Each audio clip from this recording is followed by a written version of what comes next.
onda imamo ono, a ima neka sila. I ima onaj gore, razumijete, to posebno onaj gore. I ta neka sila, to je već brutalna projava nepoštovanja. Posebno u narodu koji je, evo, nedavno proslavio 8 vjekova liturgijske, dakle, crkvene zrelosti. To se ne prašta se toga. Imali smo jednu krizu, ali to je ono, kao ono neko preskakanje, jedna aritmija, ali ne možete da se vadimo na to.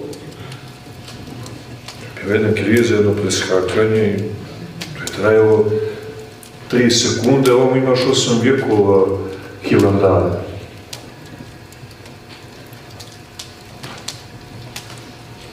Jak čokot. Vitalna instalacija. Priključi se i prepusti se.